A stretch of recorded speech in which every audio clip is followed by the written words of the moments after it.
This is one case that in Costa Rica called the Regenerative Economy Lab. So in the Hsueh Peninsula in Costa Rica, one of the 5 most biologically diverse ecosystem on Earth, house 2.5% of the world's biodiversity. It's right here in Hsueh. What's the challenge? This is the sort of business as usual. And this is the rapid growth scenario out in 2030. So we see we have a lot of unsustainable oil palm plantation. And then also we cut down the biological corridor. This is where it houses those rich biodiversity. And this is more of a sustainable development scenario. So we are now in 2020 at a critical juncture. Which path do we want to go? We want to go to this unsustainable but rapid growth, economic growth, or a more sustained development path.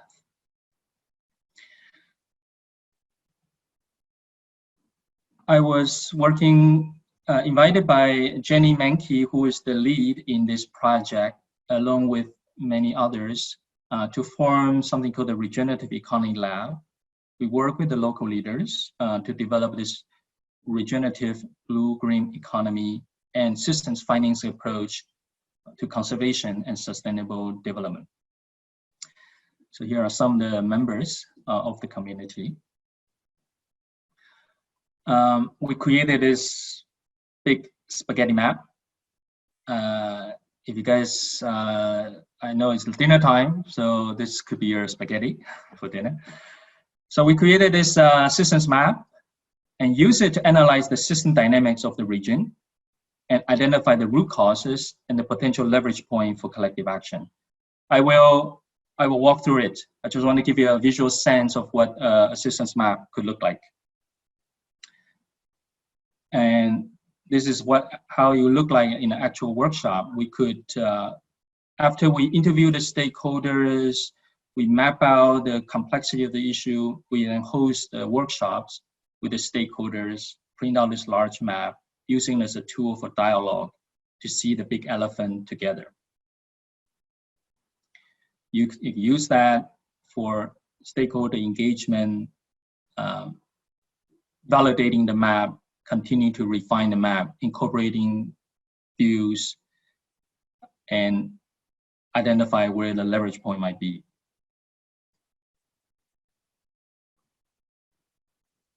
Similarly, working with the local leaders, helping the local leaders thinking about how this could help form regional sustainable strategy. So what would that map look like? I want to spend a little time actually work with the map so you have a sense of how to read a systems map and how can it be used. To start, it's a big map. So here the legend. The red, the green is the vision stock. Red, key barriers. The blue are the potential levers. And if you see variables, red against barrier interventions. In this case, we also start mapping out some of the financing instruments. So all the orange are various financial instruments that we can use to catalyze change. And then the black is there's potential outcome. And then you will see the dotted line and solid line. I will explain a little bit more when I go through the map. This is various stakeholder group. And we will have something called the reinforcing positive feedback loop and also the balancing feedback loop in the map, which I will also explain. So to start, here's the story, or it is one of the story that there are also threats of more and more poaching and illegal logging and mining that could cause further damage to the ecosystem. So one response to that is the idea of a pure conservation. In the past, a lot of foundations, a lot of both local and also outside foundation grants has been focusing on pure conservation, with the hope of when we have more pure conservation, more conservation enforcement, that will reduce the poaching, illegal logging, and mining. So the dotted line, you read it as a negative causality, meaning the more of the cost, the more of the conservation enforcement, the less of this variable poaching. The opposite could be true. The less of that means you allow it to have more. So it's an opposite direction. The more cost, the less of this. And then the solid line means they are in a positive causality. More poaching leads to more damage, leads to more act of pure conservation. So that's the first intended policy. What's the unintended consequences? The unintended consequences is that when we only have pure conservation, also with limited land use regulation, it creates poverty on the ground for the local who may not have other living means, which triggers further illegal logging, mining, and poaching. If we're not providing enabling condition for alternative livelihood, it could potentially make the problem even worse. So we heard from our interviews, conservation does not work with hunger. Pure conservation does not work with hunger. Right? In addition to that, there are also the threat of mass tourism. So this causes land selling to the resource investors. More mass tourism will help reduce, further damage the ecosystem. It provides job.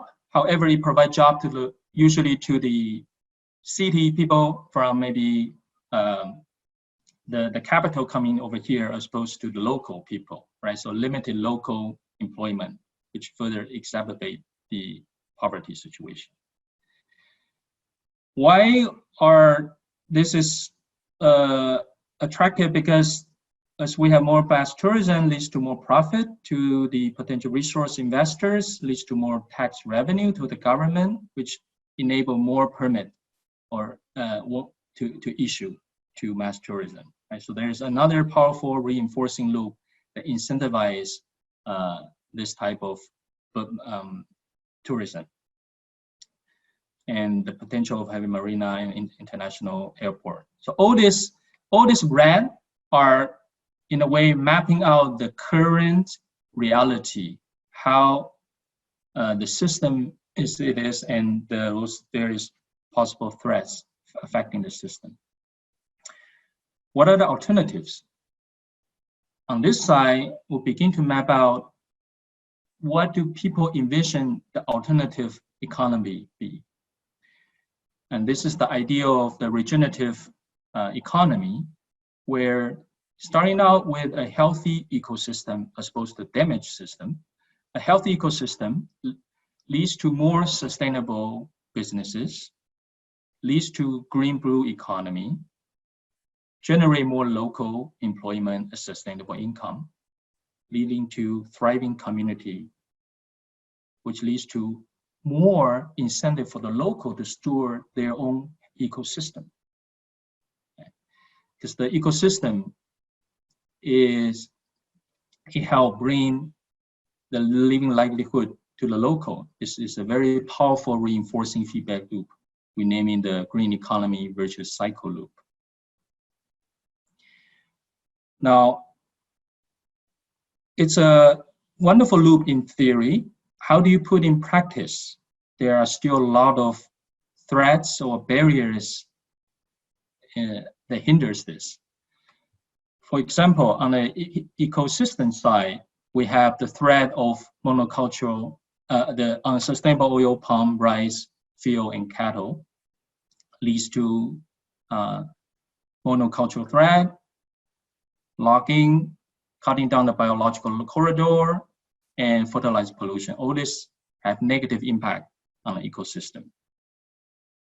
On the community side, all the reds are the barriers, right? Access to healthcare, community security, quality of education. Some of it through public financing by improving the public services could help. And you see, right, the poverty also help exacerbate that, right, leading to robberies, drug trafficking, etc. Leads to that. Some of the interventions that has been either has been doing or been proposed in the area of ecosystem stewardship. We have land conservation, public-private land, protected land, environmental education, conservation projects, empowerment. And many of these are through grants because there is not really a business opportunity. So through grants to the nonprofits help bring those awareness. This part are more related to how do we build those regenerative enterprise, sustainable enterprise that enabling the blue-green economy. For example, if we have a more healthy ecosystem, more biodiversity, the medicinal plant businesses that we could harvest from the richness of the biodiversity. Healthy ocean leads to sustainable fishery and aquaculture. Forest, sustainable forest, and sustainable agriculture. All these could help increase the opportunity of sustainable businesses. And then, of course, ecotourism, many of you are working on to help bring sustainable tourism into the region, enjoying the nature while helping conserving it. Now, for all this to happen, the enabling condition is that we need to have a robust micro enterprise development. Idea sounds good, but are people able to actually do it? Do they have the capacity to run the businesses, to know the financial models and all that, right? So the micro enterprise development also critical condition. Further out, this part is about the sustainable oil palm. So engaging with the oil palm industry, sustainable agriculture policy, looking for those buyers and certification to help incentivize the development of sustainable oil palm, and on a financial instrument ESG screening, so on and so forth. Yeah, this part about various enabling conditions that help build the micro enterprise development, access to seed capital, incubators, market access, and infrastructure, and so on and so forth, right? And on the loan side, you have impact investing, micro loan screening, and so on and so forth as your financial instruments. And here you have ecotourism training, probably through grants, entrepreneurship training, and so on and so forth. Okay, we're almost there.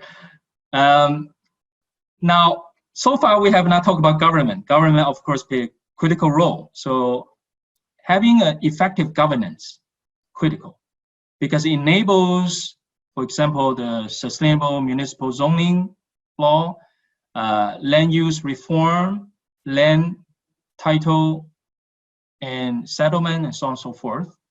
Right? So how do we engage also the people are in power to help shift the mindset from pure conservation to green economy or regenerative economy?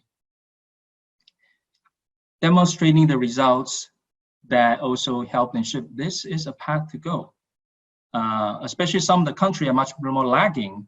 How to help those countries think in this way is critical. And last but not least, the current reality is the system are still fragmented and with a lot of short-term thinking. So shifting from this fragmented silo thinking to a more of a whole system collective action this is kind of where our work is trying to support and enable is through systems mapping and dialogue to help build a systems understanding so we can create this holistic view, a shared roadmap to help reduce the silo thinking and help enable the stakeholders to form collective action on all these blue variable, particularly those ones that are potentially high leverage points. This is the full map at this stage. All these are various stakeholder group in the system: tourism, government, investors, consumers, agriculture, nature, academia, NGO, community, resort, NGO founders, right?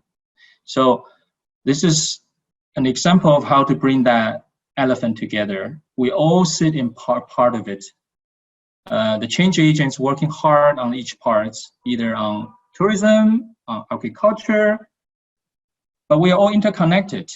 And how do we then find the underlying root cause of the problem and the high leverage points so that you can help us thrive collectively, right? That's what this process and this methodology is trying to help. I think someone nice to see me there. Exactly. That's great that you have a picture. Yes, I'm so glad you're here. Like, wow, right? Nice, Joe. Yes. Good times. So good, yes. Yeah. So this is Danielle working with us as a key stakeholder in the system. We were doing a little mapping exercise using the map to see where we are acting on in the system. This is beginning to create a collective awareness. Who is working on what? And how might we collaborate instead of reinventing the wheel? Also, who else is not working on certain parts that's critical that we need to pay attention to, right? So this is kind of taking stock of what's happening in the system. Layering various granting and investable projects in the system. So you can use this for various ways once you created a map like this. And there's also an online version using Kumu software that you can use and share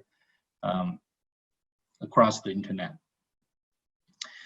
That big spaghetti map, big and complex, so we typically will create a simplified version, like an elevator pitch. Here it goes. So this I already explained, right? The healthy economy leads to the sustainable enterprise, blue-green economy, local employment, thriving community leads to more local stewardship. Effective governance provides in the environmental and stewardship and education, sustainable agriculture and fishery policies, zoning, infrastructure, seed capital, good governance. As we more of that, this will help shift, create a collective action mindset shift towards a green economy, and also provide public services to the thriving community. The red ones are some of the current challenges that we are facing, right? So this is that creative tension, illegal poaching, inadequate enforcement, deforestation, poaching, indigenous cultural erosion, so on and so forth, right? The red are the current reality. The blue are our vision and holding that, right? We find a leverage point, we act on it, and don't let it slip too quickly. If you let the vision slip too quickly, or if we ignore the current reality too quickly, no tension, no energy, no force, no movement. So creating a map like this bring our collective awareness and help us to hold it, help each other to hold ourselves accountable to our shared vision. And this map, we also layer on top of it the idea of assistance financing. How do we financing for impact using a systemic approach? So you using various financial instruments. In this case, you may have microloans, angel VC for the micro enterprise, This you have using grants, crowdfunding, ESG funds, carbon credits, social impact bonds, and public financing, right? So various financial instruments catalyzing on different leverage points using different instruments. If there's commercial return, using commercial instrument, sub-commercial grants, creating a total portfolio to catalyze change on the ground. And this also is about convening the investors, grantors, people who have resources to see the system together along with the change agent on the ground. Typically, it's like this kind of relationship, right? Begging for money or asking for that. That's not a healthy relationship, because who has the knowledge? The local has the knowledge, and the local is experienced the change on the ground, not the people who have resources. So how do we bring that in us like this, that we all embed in the system? If the founder's way is very silo, I only pick my pet project, you are creating unintended consequences that you are not realizing, and that one suffers out, one's on the ground. So how do we bring that so equal and see what's really happening and how my intended policy may create unintended consequences? Having that dialogue, a space for dialogue, is critical.